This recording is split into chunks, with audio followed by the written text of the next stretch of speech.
नमस्कार। कृषि जगत की ढेर सारी नई जानकारियां लेकर एक बार फिर हम आपके साथ हैं। स्वागत है आप सभी का कृषि दर्शन कार्यक्रम में। किसान भाइयों और बहनों, अपने इस कार्यक्रम के जरिए कृषि के क्षेत्र में होने वाले नए अनुसंधान कार्य व शोध कार्य, नई वैज्ञानिक विधियों की जानकारी आप तक पहुंचाते हैं।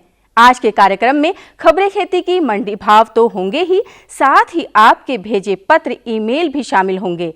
आपकी चिट्ठी, आपका ईमेल में बने रहिए हमारे साथ। तो शुरुआत और सबसे पहले देखते हैं खबरें खेती की। अंगूरों की खेती के लिए आए अच्छे दिन। सरकार ने किया 8500 टन दलहन का आयात। ब्रांड से बढ़ा खाद्य तेलों का बाजार। अगले साल तक शुरू होंगे 3 मसाला पार्क। नमस्कार, खबरें खेती की में आप सभी का स्वागत है। मैं हूं ज्योत्सना और अब खबरें विस्तार से। अंगूरों की खेती के अच्छे दिन आने वाले हैं। किसानों को कुल उत्पादन 28.30 लाख टन के आसपास रहने की आशा है। पिछले साल ये उत्पादन लगभग 20 लाख टन था, लेकिन इस साल किसान इस बात से ज्यादा उत्साहित हैं कि भारतीय शराब उद्योग की मांग बढ़ गई है। इस साल अंगूरों का उत्पादन रिकॉर्ड रहने की उम्मीद है। किसानों को कुल उत्पादन 28.30 लाख टन रहने की आशा है। पिछले सीजन में 1.12 लाख टन निर्यात करने के बाद इस साल किसान 2 लाख टन के रिकॉर्ड निर्यात की उम्मीद कर रहे हैं। महाराष्ट्र ग्रेप ग्रोअर्स एसोसिएशन के अनुसार इस बार अंगूरों के कुल उत्पादन के 30 लाख टन के स्तर को छूने की आशा है, जो पिछले साल के मुकाबले 15 से 20% ज्यादा है। लेकिन किसानों को इस साल जिस बात ने उत्साहित किया है वो है भारतीय शराब उद्योग की मांग। उद्योग के व्यापारियों का विश्वास है कि पिछले 3 सालों में शराब उद्योग की मांग 20% तक बढ़ रही है। 2016 में शराब उद्योग 27,000 टन अंगूरों का संदलन करेगा। उद्योग ने अगले 7 सालों में अपना लक्ष्य 1 लाख टन निर्धारित किया है। उत्तरी महाराष्ट्र का नासिक जिला भारत में सबसे बड़ा अंगूर उत्पादक है। इसका करीब 1.75 लाख हेक्टेयर का भाग अंगूरों के बागों के अंतर्गत आता है। केंद्र सरकार ने कहा है कि उसने पहले ही 8,500 टन दलहनों के आयात के लिए अनुबंध कर रखे हैं और आयात की खेप रास्ते में है और बफर स्टॉक के लिए खरीद 57,000 टन तक पहुंच गई है, जो इस खरीफ सत्र के लिए निर्धारित किए गए लक्ष्य से ऊपर है।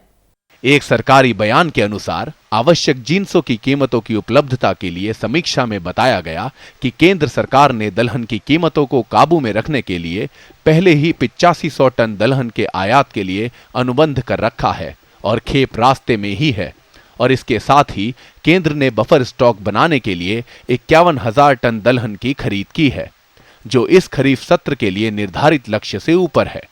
बैठक की अध्यक्षता उपभोक्ता मामलों के सचिव श्री विश्वनाथ के द्वारा की गई बैठक में बाकी चीजों के अलावा दलहन के बफर स्टॉक और टमाटर उत्पादन की स्थिति की भी समीक्षा की गई। मुनाफे के लिए जबरदस्त दबाव से जूझने और खुद को बचाए रखने के लिए भारत के खाद्य तेल उत्पादकों ने अपनी रणनीति में बदलाव कर लिए हैं।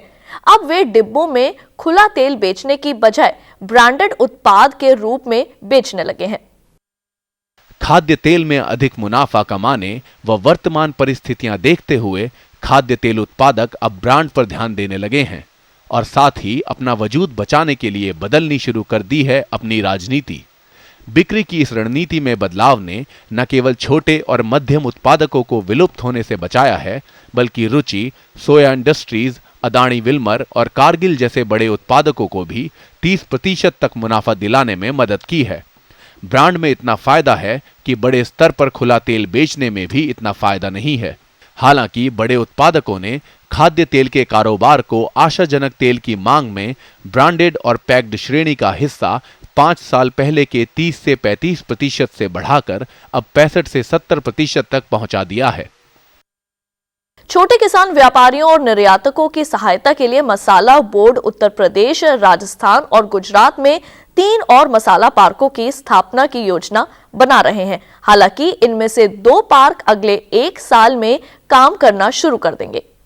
अब मसालों का स्वाद कुछ ज्यादा बढ़ने वाला है, क्योंकि मसाला बोर्ड अब कुछ ही समय में 3 और मसाला पार्क शुरू करने जा रहा है, जो कि उत्तर प्रदेश, राजस्थान और गुजरात में बनाए जाएंगे। इनमें से न केवल छोटे व मंझोले किसान अपितु व्यापारियों और निर्यातकों को भी मदद मिलने की उम्मीद है। इनसे न केवल छोटे व मंझोले किसानों को अपितु व्यापारियों और निर्यातकों को भी मदद मिलने की उम्मीद है। भारतीय मसाला बोर्ड के अधिकारियों के अनुसार छोटे किसानों, व्यापारियों और निर्यातकों की मदद के लिए हम 3 और मसाला पार्क शुरू करने की योजना बना रहे हैं।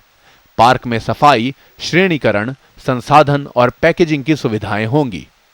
प्रस्तावित 3 पार्कों में से 2 अगले 1 साल में शुरू हो जाएंगे। मसाला पार्क मसालों के संसाधन व मूल्य संवर्धन और मसाला उत्पादों के लिए एक औद्योगिक पार्क होता है, जिसमें अंतर्राष्ट्रीय मानकों के अनुसार संसाधन की सुविधाएं मुहैया कराई जाती हैं। खेती किसानी में मौसम की भूमिका काफी अहम मानी जाती है, क्योंकि बारिश के बिना खेती नामुमकिन सी हो जाती है। इसलिए किसान भाइयों, आपके लिए मौसम की जानकारी अनिवार्य है। तो आइए लेते हैं मौसम की जानकारी। भारतीय मौसम विज्ञान विभाग के अनुसार अगले 24 घंटों में अनुमान है कि जम्मू कश्मीर, हिमाचल व उत्तराखंड के पहाड़ी भागों में तेज बारिश हो सकती है। वहीं देश के उत्तर पूर्वी भागों जैसे सिक्किम, आसाम, मेघालय व अरुणाचल प्रदेश के ज्यादातर भागों में बादल छाए रहेंगे। वहीं पंजाब में बारिश व हरियाणा, उत्तर प्रदेश के मैदानी भागों में मौसम साफ रहेगा। देश के निचले व तटवर्ती भागों जैसे कर्नाटक, तमिलनाडु व केरला के अधिकतर भागों में बादल छाए रहेंगे। खेती की खबरों में आज बस इतना ही। कृषि दर्शन कार्यक्रम में और अधिक रोचक और ज्ञानवर्धक जानकारियों के लिए देखते रहिए कृषि दर्शन। नमस्कार।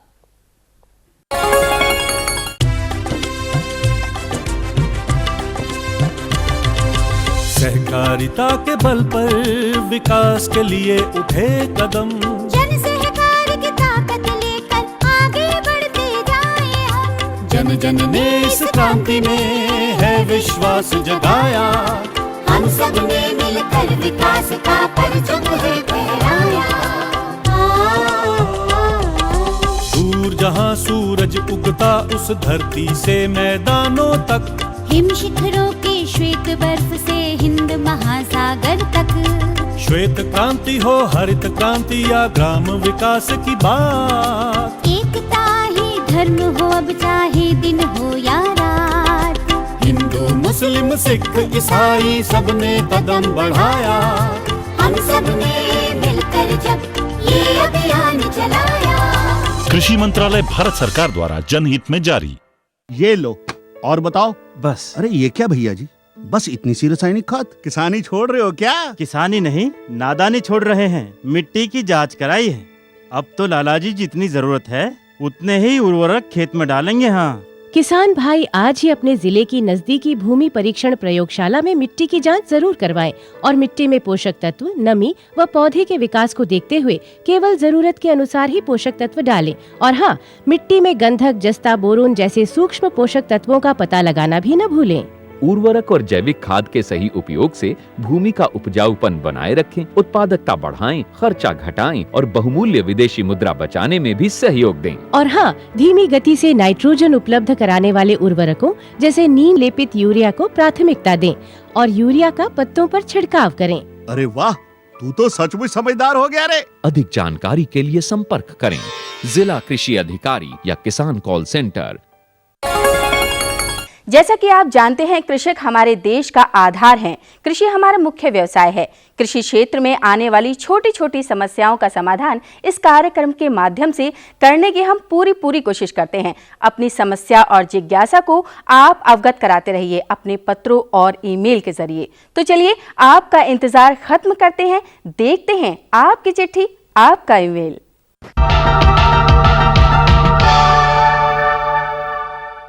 नमस्कार, बहुत बहुत स्वागत है आप सभी का आपकी चिट्ठी आपका ईमेल के इस अंक में। किसान भाइयों बहनों, आपके देश के कोने कोने से लिखे हुए पत्र और ईमेल्स हम तक रोज पहुंचते हैं और इन पत्रों और ईमेल्स में आपकी कृषि से जुड़ी हुई कई समस्याएं और कई जिज्ञासाएं भी होती है और हमारी पूरी कोशिश होती है कि हम आपकी इन समस्याओं और जिज्ञासाओं का समाधान ज़रूर करें।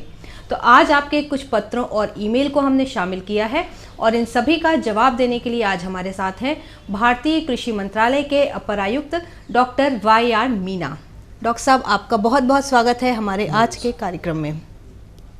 और डॉक्टर साहब, अब हम पत्रों का सिलसिला जो वो शुरू करते हैं। ये पहला पत्र हमने लिया है, इसे लिखने वाले हैं बहादुर सिंह, और ये जानना चाहते हैं कि इन्होंने बगीचे में अनार का पेड़ लगाया हुआ है जो करीब 20 वर्ष का हो चुका है, लेकिन अब वो सूख रहा है और झुकने भी लग गया है। तो ये चाहते हैं कि उसका पुनः बीज बनाकर या उसकी कलम लगाकर दोबारा से क्या अनार का ये पौधा या पेड़ लगा सकते हैं क्या, और इसके बारे में इन्हें जानकारी चाहिए है। अनार की खेती के बारे में हमारे जो किसान भाई ने अपनी जिज्ञासा व्यक्त की है, मैं बताना चाहूँगा कि अनार की खेती एक बहुत ही लाभकारी व्यवसाय है, और ख़ासकर शुष्क और अर्ध शुष्क जो क्षेत्र हैं राजस्थान के, वहाँ पर बहुत ही अच्छी मतलब किस्म का अनार उगाया जा सकता है। और बाज़ार में भाव भी कभी कभी तो 200 रुपये किलो तक भी अनार का भाव होता है, लेकिन आम तौर पर 80-100 रुपये किलो अनार का दाम किसानों को मिलता है। तो निश्चित तौर पर लाभकारी व्यवसाय है। लेकिन पौधे लगाने की, जैसे हमारे किसान भाई बात कर रहे हैं, बीज से तैयार करने की बात कर रहे हैं, तो बीज से पौधा नहीं तैयार किया जाता। अगर बीज से करते हैं तो पौधे तैयार होते हैं, लेकिन उनमें वो मतलब क्वालिटी जो है, उसके गुण हैं, वो पूरे नहीं आते। तो उन्नत पौधे अनार के तैयार करने के लिए हमेशा अनार की कलमें, जिसे हम कटिंग कहते हैं, उसको लगा करके पौधे तैयार किए जाते हैं। और कटिंग लगाने के लिए पहले तो हार्डवुड कटिंग लगाते थे, जैसे 6 महीने पुरानी टहनी है पेंसिल साइज की, उसको काट के 9 इंच और 6 इंच को मिट्टी और खाद का जो मिश्रण बनाते उसमें या थैली में डालते या क्यारियाँ बना के, और 3 इंच ऊपर, मतलब इस तरीके से 2/3 हिस्सा जो भी कटिंग हम तैयार करते हैं उसका मिट्टी में दबाते थे। लेकिन अभी क्योंकि ग्रीन हाउस, पॉली हाउस और ये संरक्षित खेती का कंसेप्ट चल पड़ा है, तो काफ़ी दिनों से अब सॉफ्टवुड कटिंग, जो सिर्फ पेन में जो रिफिल हम डालते हैं उस साइज की कच्ची कटिंग को लगा करके भी हम अनार के उन्नत पौधे तैयार कर सकते हैं। और इसको तैयार करते वक्त अगर हम उपचारित कर लेते हैं कटिंग्स को, जैसे इंडोल ब्यूटारिक एसिड है, नेप्थलीन एसिटिक एसिड है, ये हैं ग्रोथ हार्मोन, इससे उपचारित करके अगर कल में हम लगाते हैं तो जो प्रतिशत है सफलता का वो काफ़ी हद तक बढ़ जाता है, और बहुत सारे पौधे हम काफ़ी कम समय में तैयार कर सकते हैं। तो हमेशा उन्नत किस्म के पौधे आप चयनित करें जब कल में लगाएं। ये नहीं कि किसी भी पौधे से आप, अगर आपका पौधा ही ख़राब है जिससे आप कल में ले रहे हैं, तो निश्चित तौर पर उसके पूरे गुण कलम से तैयार पौधे में भी आएंगे। तो किस्मों का आप चयन करें। बागवानी विशेषज्ञों से आप बात कर सकते हैं कि आपके क्षेत्र के लिए कौन सी किस्में उपयुक्त हैं। खासकर आजकल जो प्रचलन में हैं जालौर सीडलेस, गणेश, कंधारी, ये बहुत सी ऐसी किस्में हैं जो अनार की काफ़ी अच्छी हैं, अच्छे दाम मिलते हैं, फल का साइज अच्छा होता है, और फल के अंदर जो दाना है वो काफ़ी सॉफ्ट और रसीला होता है। तो अच्छी किस्मों का चयन करें। और अगर बड़े स्तर पर आप लगा रहे हैं तो आप बागवानी विभाग को संपर्क अगर करते हैं तो राष्ट्रीय बागवानी मिशन, या आजकल MIDH के नाम से है समन्वित बागवानी विकास मिशन, उसमें उसके तहत किसानों को पौधे उपलब्ध कराना, किसानों को प्रशिक्षण देना, और कई तरह की सहूलियत हैं योजना के तहत। तो अपने निकटतम बागवानी अधिकारी से संपर्क करके उनसे सलाह लेकर के आप प्रशिक्षण भी मुफ्त में ले सकते हैं, कृषि साहित्य भी प्राप्त कर सकते हैं, और उन्नत प्रजाति के जो पौधे हैं अनार के वो लेकर के वैज्ञानिक तरीके से एक उचित दूरी पर प्रॉपर गड्ढे बना करके ठीक से अगर लगाते हैं तो आप अच्छा पैसा कमा सकते हैं। और ख़ासकर एक निश्चित दूरी पर अगर लगाते हैं पौधे से पौधे और लाइन से लाइन की दूरी पर कोई भी बागान, तो बीच में जो कृषि क्रियाएं हैं, जो शस्य क्रियाएं हैं, निराई गुड़ाई, वो आप आराम से मशीनों से कर सकते हैं। और जब बाग में पौधे आपके छोटे हैं तो सब्जी वाली फसलें या दलहन वाली कोई भी फसल भी आप बीच में ले सकते हैं। और डॉक्टर साहब, ये अगला पत्र है, इसे लिखा है मोहम्मद इकबाल ने, और ये जानना चाहते हैं कि जैसे कि आजकल हम देख ही रहे हैं कि रासायनिक खादों का उपयोग बहुत बढ़ता जा रहा है, लेकिन हमारे जागरूक किसान जो है वो जैविक कृषि की ओर आकर्षित हो रहे हैं। तो मोहम्मद इकबाल जी यही जानना चाहते हैं कि जैविक कृषि के बारे में इनको विस्तार से जानकारी चाहिए। जैविक कृषि पर अभी हमारी जो सरकार है इसका काफ़ी फोकस है, इसको बहुत बढ़ावा दिया जा रहा है, और एक नई योजना केंद्रीय कृषि मंत्रालय ने लागू की है जिसका नाम है परंपरागत कृषि विकास योजना। इस योजना के तहत जो भी किसान जैविक खेती में रुचि रखते हैं उनका एक समूह बना करके और एक ही जगह पर उनसे इस तरीके की खेती कराने के लिए उनको प्रेरित किया जाएगा। करीब करीब 7-8 हज़ार रुपये प्रति किसान, उसमें वित्तीय मदद भी है। और समूह बना करके एक जगह अगर 100-150 एकड़ में खेती करते हैं तो वो जैविक खेती आसानी से की जा सकती है। नहीं तो क्या होता है, हम किसी 1-2 हेक्टेयर में कहीं कर रहे हैं, पास में हमारे जो पड़ोसी किसान है वो कोई भी केमिकल यूज कर रहे हैं, फर्टिलाइज़र, इंसेक्टिसाइड, तो एक खेत से दूसरे खेत में भी उसके अवशेष जाते हैं, चाहे पानी के माध्यम से, हवा के माध्यम से। तो पूर्ण रूप से हम उसको जैविक नहीं कह सकते। जैविक का मतलब यही है कि केमिकल्स का उपयोग हम बिल्कुल नहीं करें, और जो हमारे पास उपलब्ध पोषक तत्व हैं, चाहे ग्रीन मैन्योर के रूप में, वर्मी कंपोस्ट के रूप में, या हमारी जो देसी खाद है, गोबर की खाद, सड़ी हुई खाद, कंपोस्ट, उसको हम इस्तेमाल कर सकते हैं उसमें। लेकिन केमिकल्स के लिए इसमें मनाही है। कीट और व्याधियों का अगर प्रकोप होता है तो हम मित्र कीटों के द्वारा उसकी रोकथाम कर सकते हैं, या हमारे जो बायो पेस्टिसाइड्स हैं, या जैसे नीम से बने हुए कई हैं, नीमेटिसाइड वगैरह, इस तरीके की चीज़, नीम बेस्ड ऑयल, नीम केक, उनसे हम उसको नियंत्रित करें। और इस तरीके से अगर हम करते हैं बिना केमिकल के, तो ही हम उसको जैविक कह सकते हैं। जैविक उत्पादों के दाम बहुत अच्छे मिलते हैं, एक तो। दूसरा, स्वाद और सेहत के लिए सबसे बढ़िया है। हमारे जो कुछ राज्य हैं, जैसे नॉर्थ ईस्ट के सिक्किम है, या दूसरे नॉर्थ ईस्ट के राज्य हैं, उनमें आमतौर पर जैविक खेती होती है, क्योंकि वहाँ पर उस तरीके की खेती या केमिकल का इस्तेमाल अभी तक नहीं है। सरकार बढ़ावा दे रही है, प्रशिक्षण भी दे रही है, और इसके लिए प्रेरित कर रही है किसानों को कि वो कम से कम इसकी तरफ बढ़ें। लेकिन अभी किसानों को एक शंका रहती है कि वो DAP, urea, muriate of potash, ये जो केमिकल फर्टिलाइज़र हैं, इसको डाल के उनका सोच है कि वो ज़्यादा उत्पादन ले सकते हैं। लेकिन ऐसा नहीं है। अगर हम परंपरागत तरीके से खेती करेंगे तो 1-2 साल में वही क्षमता हमारी मिट्टी में आएगी। उसमें आप ग्रीन मैन्योरिंग करेंगे, वर्मी कंपोस्ट डालेंगे, गोबर की खाद डालेंगे, तो उसमें हमारे जैसे मित्र कीट भी हैं। केंचुए काफ़ी पहले कितने होते थे, अभी आजकल दिखाई नहीं देते, क्योंकि ये सब नष्ट हो गए केमिकल्स के द्वारा। और दूसरे भी कई हमारे मित्र कीट होते हैं जो किसान को मदद करते हैं, वो आजकल दिखाई नहीं देते। अगर जैविक खेती की तरफ हम बढ़ेंगे तो निश्चित तौर पर हम 1-2 साल बाद उतना ही उत्पादन ले सकेंगे, अच्छी गुणवत्ता का उत्पादन ले सकेंगे, जो हमारे स्वास्थ्य के लिए भी अच्छा होगा और बाजार में जिसके दाम भी अच्छे मिलेंगे। किसान भाइयों बहनों, जैविक खेती करना न केवल आपके लिए व्यावसायिक दृष्टि से अच्छा है, बल्कि हमारी सेहत के लिए और हमारे एनवायरनमेंट के लिए भी बहुत ही लाभदायक है। तो हम सभी ये चाहेंगे कि आप भी जैविक खेती को ही ज़्यादा बढ़ावा दें। और डॉक्टर साहब, अगला जो ये पत्र है, इसे लिखती हैं नीलम गुप्ता जी। और जैसे कि अभी हम देख रहे हैं कि मशरूम का अभी बहुत ज़्यादा व्यावसायिक रूप से भी उपयोग हो रहा है, और मशरूम एक बहुत ही पौष्टिक भी फसल है, और अंतर्राष्ट्रीय स्तर पे भी इसकी काफ़ी मांग है। तो ये नीलम जी यही जानना चाहती हैं कि मशरूम को किस तरह से उगाया जाता है। मशरूम की खेती पर भी काफ़ी फोकस है, अभी काफ़ी ध्यान दिया जा रहा है, और हमारे जितने भी ट्रेनिंग इंस्टीट्यूट हैं वो इसके लिए प्रशिक्षण भी देते हैं। सोलन में तो हमारा नेशनल रिसर्च सेंटर जो अभी डायरेक्टरेट बन गया है मशरूम का, वहाँ पर भी प्रशिक्षण किसानों को दिया जाता है। प्रशिक्षण लेने के बाद अगर व्यावसायिक तौर पर मशरूम की खेती को अपनाते हैं तो थोड़ी सहूलियत हो जाती है। बाकी कृषि विज्ञान केंद्र देश भर में हैं, जो अपने निकटतम कृषि विज्ञान केंद्र है, वहाँ पर जाकर के भी मशरूम की खेती का प्रशिक्षण लिया जा सकता है। आमतौर पर इसमें ज़्यादा कोई ज़मीन की ज़रूरत नहीं होती। अपने घर पर, घर के बरामदे में, घर के पिछवाड़े में, जहाँ भी जगह हो वहाँ पर भी मशरूम की खेती की जा सकती है, और कोई बहुत ज़्यादा चीज़ों की आवश्यकता नहीं होती।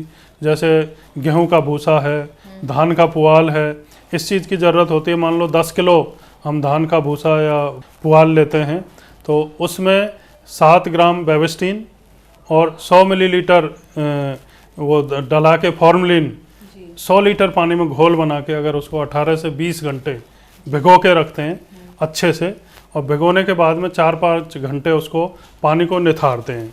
निथारने के बाद उसमें स्पैन, इसका जो मशरूम का बीज है उसको स्पैन बोलते हैं, तो जो बचता है हमारा भूसा, जो रेडी माध्यम कहते हैं हम उसको, उसमें 2% मात्रा उसकी डालते हैं स्पैन की, बीज की अच्छे से मिला के, और 5 से 10 किलो के जो पॉलीथीन के बैग हैं उनमें हम डाल के उनमें थोड़ा होल कर देते हैं, जिससे हवा थोड़ी लगे उसको।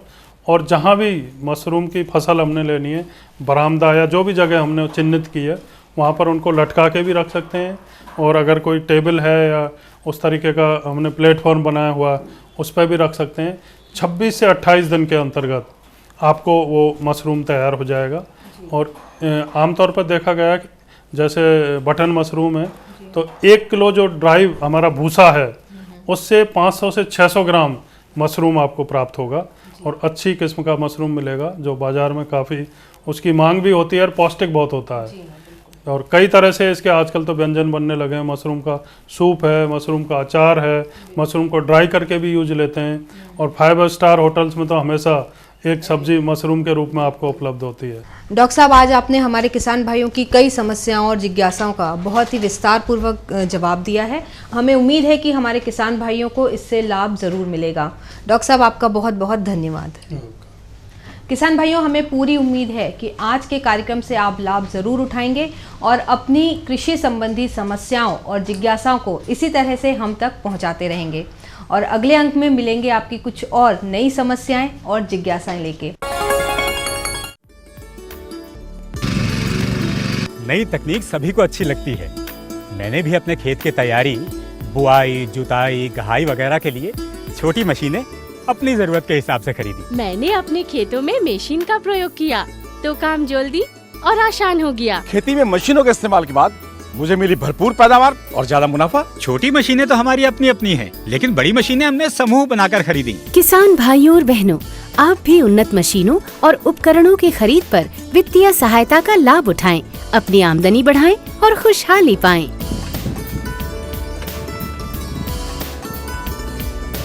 हो गया।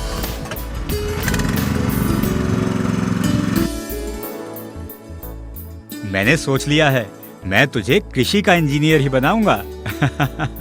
नई मशीनें, नए उपकरण आए आपके द्वार, ले लो इनसे अब खूब खुशी और पैदावार। आपको हमारा कार्यक्रम कृषि दर्शन कैसा लगा? अपने सुझाव, प्रतिक्रियाएं एवं सवाल हमें इस पते पर भेजें। कृषि दर्शन, कमरा नंबर 10, CPC दूरदर्शन, खेलगांव, नई दिल्ली 110049। जुड़िए हमारे साथ ट्विटर पर twitter.com/कृषिदर्शन.dd, फेसबुक पर facebook.com/कृषिदर्शन.dd और देखिए कृषि दर्शन अब यूट्यूब पर भी youtube.com/user/कृषिदर्शन.dd। भेजें हमें मेल कृषिदर्शन.dd@gmail.com पर। तो ये था हमारा आज का कार्यक्रम। आपको कैसा लगा ये जानने के लिए इंतजार रहेगा आपके पत्रों और आपके ईमेल का। यदि आप चाहते हैं कि कृषि से जुड़ी हुई समस्याओं का समाधान जल्दी से जल्दी करें तो आप हमें ज़्यादा से ज़्यादा ईमेल भेजें ताकि आपकी समस्या हमारे तक जल्दी पहुंचे और हम जल्दी से जल्दी समाधान कर सकें। साथ ही हमें पत्र लिखना न भूलिएगा। अगले कार्यक्रम में फिर मुलाकात ज़रूर होगी कृषि जगत से जुड़ी ढेर सारी जानकारियों के साथ। तो तब तक के लिए दीजिए अनुमति। नमस्कार।